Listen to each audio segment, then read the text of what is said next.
নমস্কাৰ। ভাৰতীয় জনতা পাৰ্টিৰ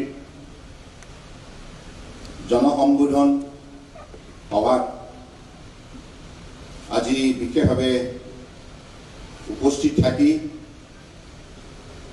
আমাক উৎসাহিত কৰাৰ নিমিত্তে আমাৰ মাজত থকা ভাৰতীয় জনতা পাৰ্টিৰ ৰাষ্ট্ৰীয় সমিতিৰ পৰম শ্ৰদ্ধাৰ সভাপতি জগত প্ৰসাদ নাড্ডা ডাঙৰীয়া, ৰাষ্ট্ৰীয় সমিতিৰ অন্যতম সাধাৰণ সম্পাদক ৰাম মাধৱ ডাঙৰীয়া, এই মঞ্চত উপস্থিত থকা ভাৰতীয় জনতা পাৰ্টিৰ অসম প্ৰদেশৰ মাননীয় সভাপতি শ্ৰদ্ধেয় ৰঞ্জিত কুমাৰ দাস ডাঙৰীয়া, ৰাষ্ট্ৰীয় সমিতিৰ অন্যতম সম্পাদক ভাৰতীয় জনতা পাৰ্টি অসম প্ৰদেশৰ প্ৰাক্তন সভাপতি সাংসদ শ্ৰদ্ধেয় ৰমেন ডেকা ডাঙৰীয়া, ৰাজ্যিক সমিতিৰ সাংগঠনিক সাধাৰণ সম্পাদক শ্ৰদ্ধেয় ফণীন্দ্ৰনাথ শৰ্মা ডাঙৰীয়া, এই মঞ্চত উপস্থিত থকা ৰাজ্যিক সমিতিৰ বিষয়ববীয়াসকল, মোৰ সতীৰ্থ মাননীয় মন্ত্ৰীসকল, সাংসদসকল, বিধায়কসকল আৰু উপস্থিত পৰম শ্ৰদ্ধা ৰাইজ, ভাৰতীয় জনতা পাৰ্টিৰ নিষ্ঠাৱান কাৰ্যকৰ্তাসকল,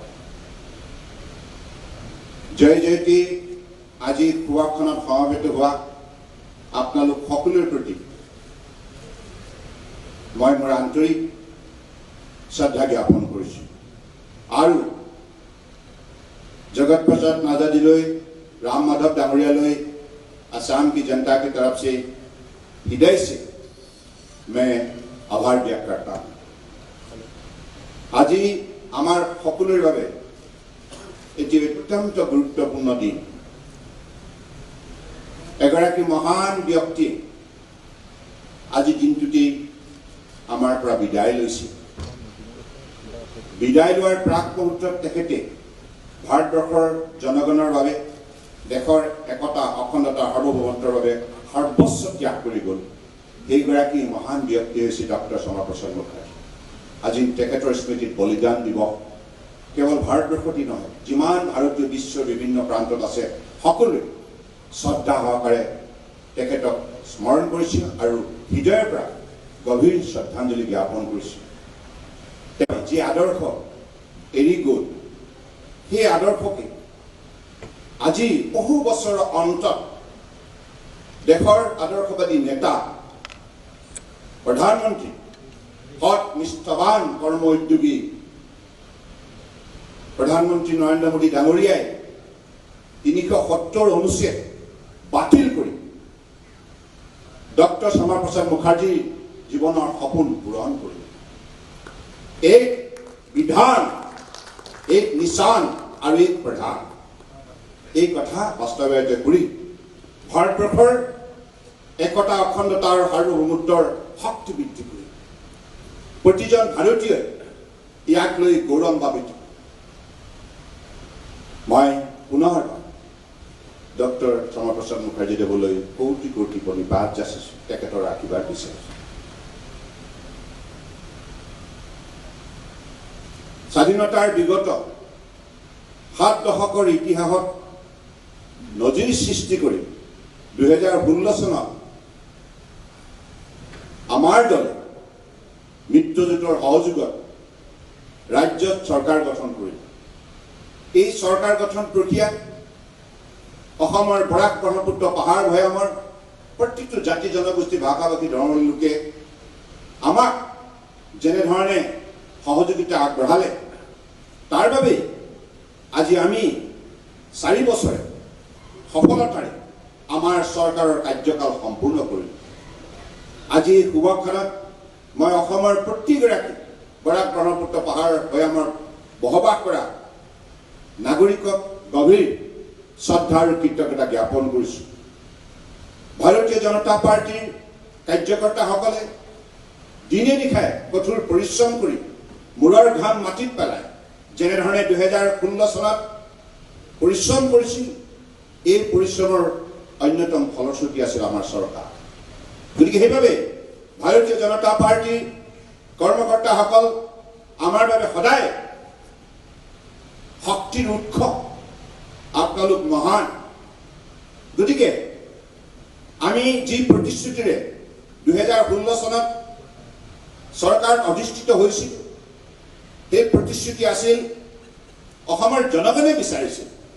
চৰকাৰ গঠন কৰাৰ প্ৰাক মুহূৰ্তত অসমৰ জনগণে কৈছিল, তোমালোকে চৰকাৰ গঠন কৰাৰ পাছত কেইটামান কাম কৰিব লাগিব। কংগ্ৰেছৰ কাৰ্যকালত যি অপশাসন আৰু দুৰ্নীতি ভ্ৰষ্টাচাৰ, ইয়াক নিষেধ কৰিব লাগিব। অসমখন এখন প্ৰদূষণমুক্ত ৰাজ্য হিচাপে গঢ় দিব লাগিব। সন্ত্ৰাসবাদ মুক্ত ৰাজ্য হিচাপে গঢ় দিব লাগিব। বিদেশী মুক্ত ৰাজ্য হিচাপে গঢ় দিব লাগিব আৰু বিকশিত অসম হিচাপে নিৰ্মাণ কৰিব লাগিব। গতিকে সেই প্ৰতিশ্ৰুতি দলৰ প্ৰতিগৰাকী সতীৰ্থ সহকৰ্মীক লৈ, মোৰ সতীৰ্থ বিধায়ক, সাংসদক, মন্ত্ৰীক লগত লৈ এই কামত আমি মিত্ৰ দলৰ সৈতে আত্মনিয়োগ কৰিলোঁ। আৰু যাৰ ফলত যোৱা 4 বছৰে কাম কৰাৰ দৃষ্টান্তমূলক উদাহৰণ আপোনালোকে নিজেই প্ৰত্যক্ষ কৰিবলৈ সক্ষম হৈছে। দুৰ্নীতিৰ বিৰুদ্ধে যি অভিযান চলিল, এই অভিযানৰ ফলত আসাম পাব্লিক সাৰ্ভিস কমিশনৰ পূৰ্বৰ যিটো অসৎ পৰম্পৰা আছিল, টেষ্ট ফৰ জব, সেইটো সম্পূৰ্ণৰূপে নিষেধ কৰি এই ক্ষেত্ৰত চৰকাৰে লোৱা বলিষ্ঠ পদক্ষেপৰ বাবে দৃষ্টান্তমূলক আমি সিদ্ধান্ত গ্ৰহণ কৰিবলৈ সক্ষম হলো। তাৰ ফলত আজি সংস্কাৰ সম্ভৱ হৈছে। এই সন্দৰ্ভত যিসকল অপৰাধী আছিল, সেই অপৰাধীবিলাক ইতিমধ্যে শাস্তিৰ সন্মুখীন হৈছে।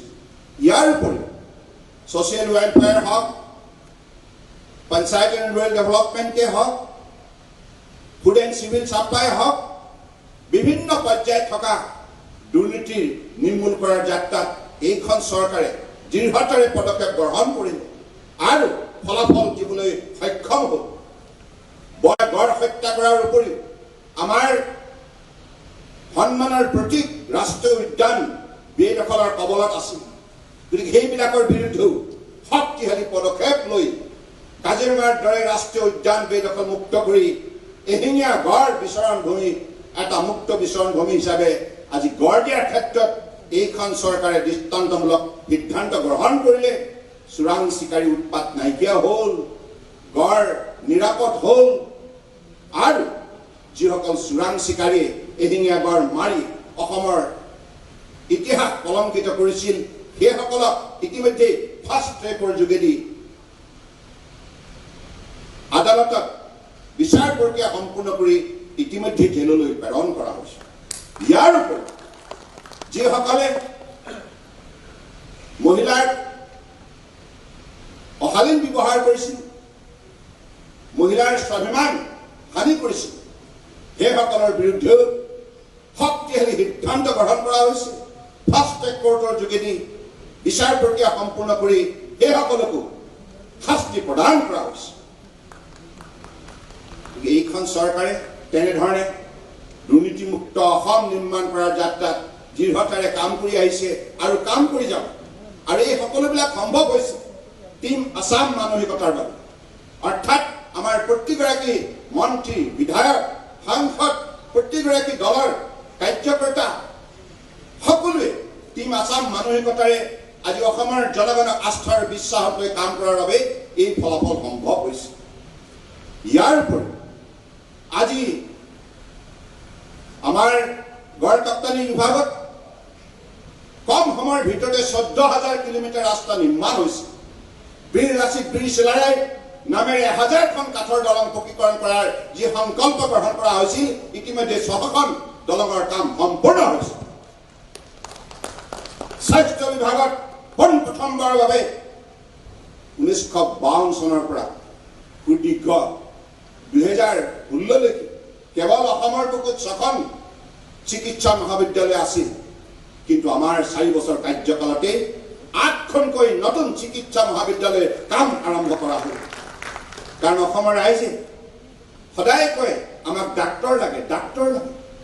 ডাক্তৰ উৎপাদন কৰিব লগা হ'লে চিকিৎসা মহাবিদ্যালয় নিৰ্মাণ কৰিবলৈ আৰু সেই উপলব্ধিৰে গ্ৰাম্য অঞ্চলৰ চাহ শ্ৰমিক ৰাইজে পাহাৰ ভৈয়াম চহৰ নগৰ সকলোৱে যাতে উন্নত মানদণ্ডৰ চিকিৎসা লাভ কৰিব পাৰে ইয়াৰ প্ৰতি দৃষ্টি ৰাখি স্বাস্থ্য বিভাগৰ তৰফৰ পৰা উল্লেখযোগ্য পদক্ষেপ গ্ৰহণ কৰা হৈছে ইয়াৰ উপৰিও স্বাস্থ্য বিভাগৰ দ্বাৰা অটল অমৃত অভিযানৰ যোগেদি দুখীয়া মানুহ যাতে জটিল ৰোগৰ বিনামূলীয়া চিকিৎসা লাভ কৰিব পাৰে ইয়াৰ প্ৰতি লক্ষ্য ৰাখি এই আঁচনিৰ কাম আৰম্ভ হোৱাৰ ফলত অসমৰ হাজাৰ হাজাৰ দৰিদ্ৰ লোকে আজি জটিল ৰোগ কেঞ্চাৰে হওক কিডনিয়ে হওক হাৰ্টে হওক নানা ধৰণৰ ৰোগত তেখেতসকলে চিকিৎসা লাভ কৰিবলৈ সক্ষম হৈছে বিনামূলীয়া ইয়াৰ উপৰিও শিক্ষা বিভাগৰ দ্বাৰা সকলো ছাত্ৰ ছাত্ৰীক বিনামূলীয়া পাঠ্যপুথি বিনামূলীয়া নামভৰ্তি আৰু জলপানীৰ যোগেদি আজি চাহ শ্ৰমিকৰ পুত্ৰ কন্যাই হওক আমাৰ গাঁৱৰ খেতিয়ক ৰাইজৰ পুত্ৰ কন্যাই হওক চহৰ নগৰ সকলো স্থানতে প্ৰতিটো পৰিয়ালৰ পুত্ৰ কন্যাই আজি এই সুবিধা লাভ কৰিবলৈ সক্ষম হৈছে ইয়াৰ উপৰিও উদ্যোগ খণ্ডত 2018 চনত মাননীয় প্ৰধানমন্ত্ৰী ডাঙৰীয়াৰ সহযোগত তেখেতৰ পৰামৰ্শ প্ৰথমবাৰৰ বাবে স্বাধীনতাৰ ৭৪ বছৰৰ ভিতৰত গ্লবেল ইনভেষ্টৰ সামিট অসমৰ বুকুত আয়োজন কৰা হ'ল আৰু সেই সামিটত দেশ বিদেশৰ বিনিয়োগকাৰীসকল আহিছিল আৰু সেই সামিটতে 240খন বুজাবুজি চুক্তি স্বাক্ষৰ হৈছিল আৰু সেই বুজাবুজি চুক্তিৰ যোগেদি আমি 79,000 crores ইনভেষ্টমেণ্টৰ প্ৰতিশ্ৰুতি লাভ কৰিছিলোঁ চৰকাৰী আৰু বেচৰকাৰী খণ্ডত প্ৰাইভেট এণ্ড পাব্লিক চেক্টৰ আৰু আমাৰ কাৰ্যকালতেই এতিয়ালৈকে 55,000 কোটি টকাৰ ইতিমধ্যে কাম আৰম্ভ হৈছে গতিকে ইয়াৰ বাবে মই অসমৰ 3 কোটি 30 লাখ ৰাইজৰ হৈ মই গভীৰ কৃতজ্ঞতা জ্ঞাপন কৰিছোঁ আমাৰ দেশৰ প্ৰধানমন্ত্ৰী নৰেন্দ্ৰ মোদী ডাঙৰীয়া তেখেতৰ সহযোগৰ বাবেই এনেধৰণে দুদিনীয়া আমাৰ বিনিয়োগ সন্মিলন বিশ্ব বিনিয়োগ সন্মিলন সফল হৈছে ইয়াৰ ফলত ইতিমধ্যে অসমৰ প্ৰায় 1 লক্ষ যুৱক যুৱতী দক্ষতা সম্পন্ন যুৱক যুৱতীয়ে ইনডাইৰেক্টলি তেখেতসকলে সংস্থাপন পাবলৈ সক্ষম হৈছে আৰু পোনপটীয়াভাৱে প্ৰায় 40,000 আমাৰ যুৱক যুৱতীয়ে কৰ্মসংস্থাপন লাভ কৰিছে গতিকে এনেধৰণে অসমৰ বুকুত উল্লেখযোগ্য পৰিৱৰ্তন সম্ভৱ হৈছে আজি আপোনালোকে দেখিছে যে মাননীয় প্ৰধানমন্ত্ৰী ডাঙৰীয়াই যি আঁচনিৰ দ্বাৰা দৰিদ্ৰ জনগণক মৰ্যাদা সহকাৰে সমাজৰ বুকুত জীয়াই থকাৰ সুবিধা প্ৰদান কৰিছে সেই আঁচনিসমূহৰ কাম অসমৰ বুকুত সুন্দৰৰূপে ৰূপায়ণ হৈছে আজি উজালা আঁচনিৰ যোগেদি প্ৰায় 37 লক্ষ আমাৰ দৰিদ্ৰ পৰিয়ালৰ মহিলাই বিনামূলীয়াকৈ ৰন্ধন গেছ পাবলৈ সক্ষম হৈছে ইয়াৰ উপৰিও সৌভাগ্য আঁচনিৰ যোগেদি প্ৰায় 20 লক্ষ পৰিয়ালে আজি ইলেক্ট্ৰিক কানেকশ্যন পাইছে ইয়াৰ উপৰিও মুখ্যমন্ত্ৰী আঁচনিৰ দ্বাৰা প্ৰায় 50 লক্ষ পৰিয়ালে LED বাল্ব বিনামূলীয়াভাৱে পাবলৈ সক্ষম হৈছে ইয়াৰ উপৰিও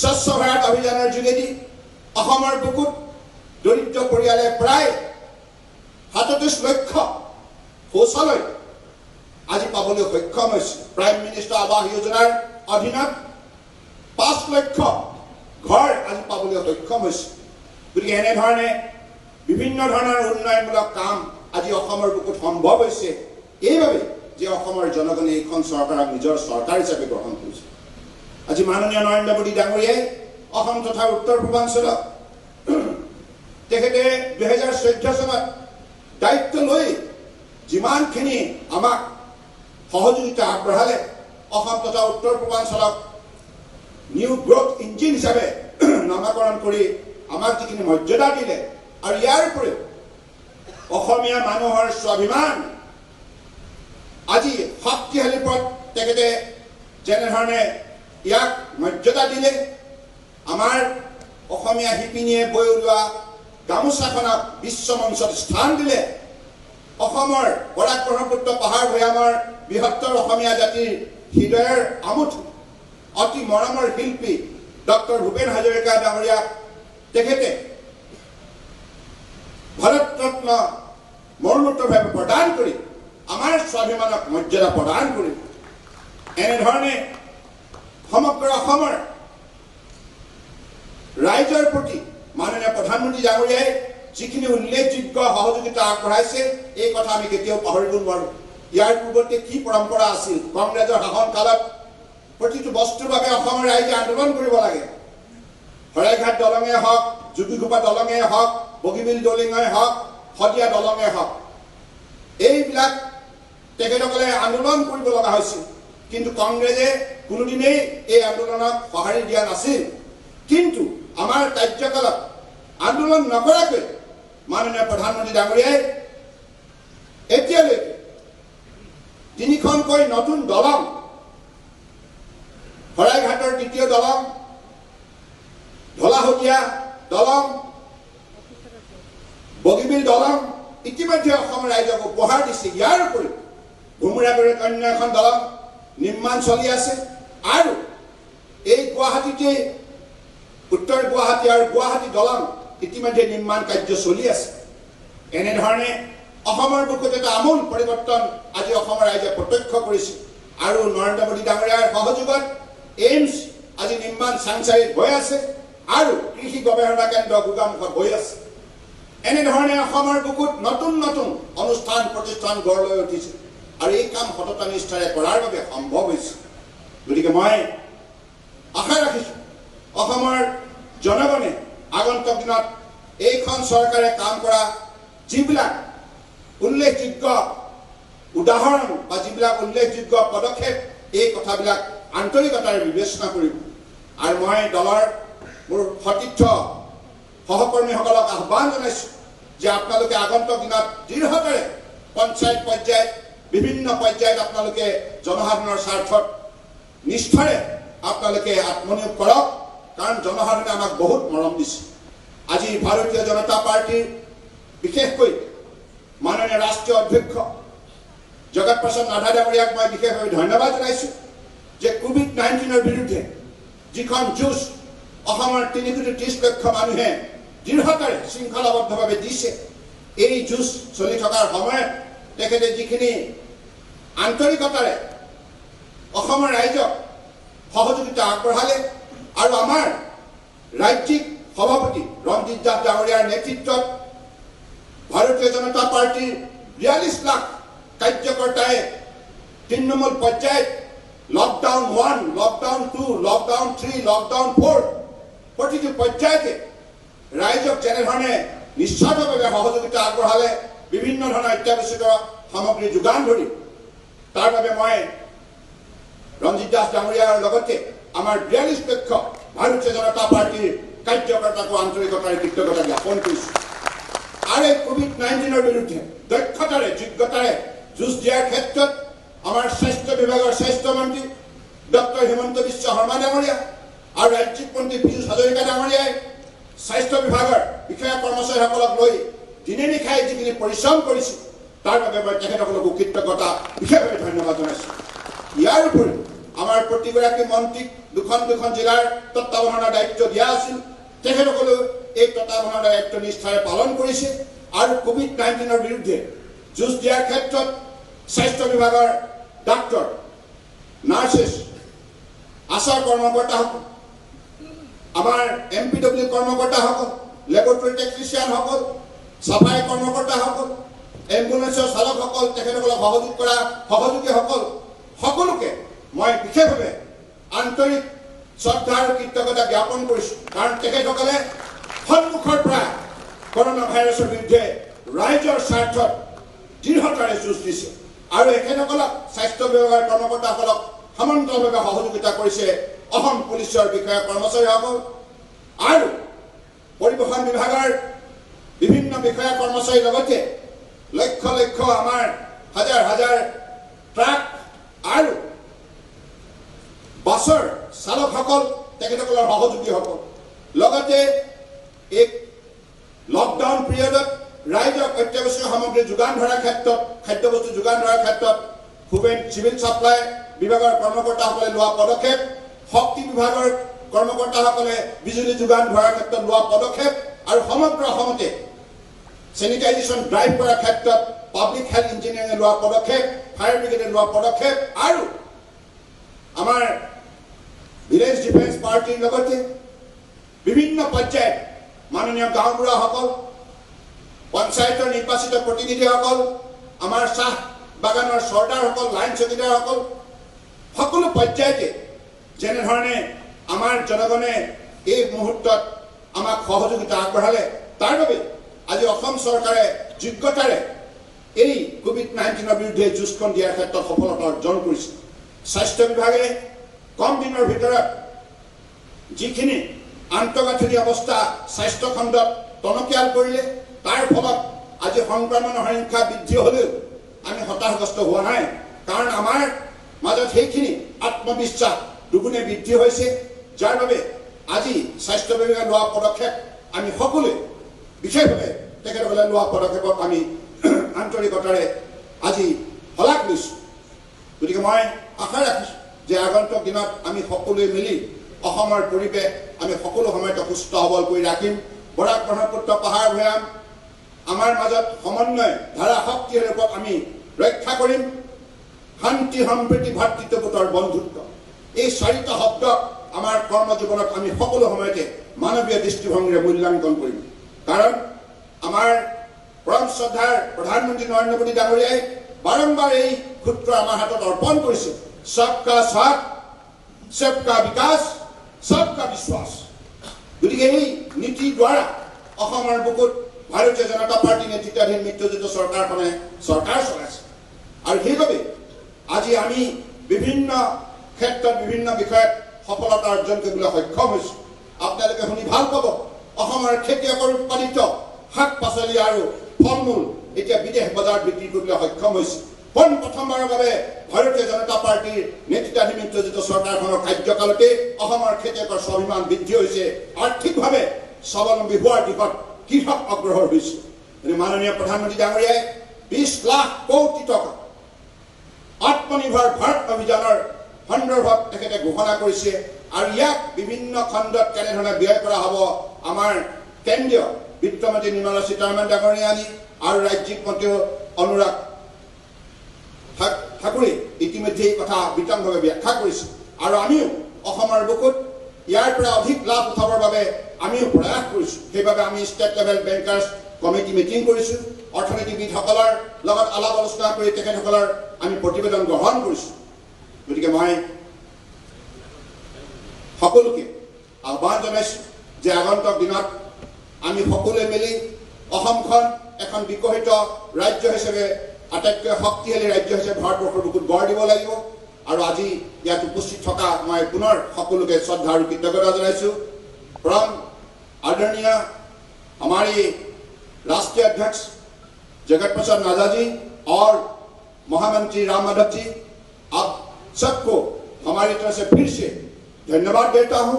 आप लोगों ने कोविड-19 के खिलाफ लड़ने के लिए जो हिम्मत किया, जो साहस किया, सहयोग किया, इसके वजह से आज असम कोविड-19 के खिलाफ बहुत जबरदस्त लड़ रहा है।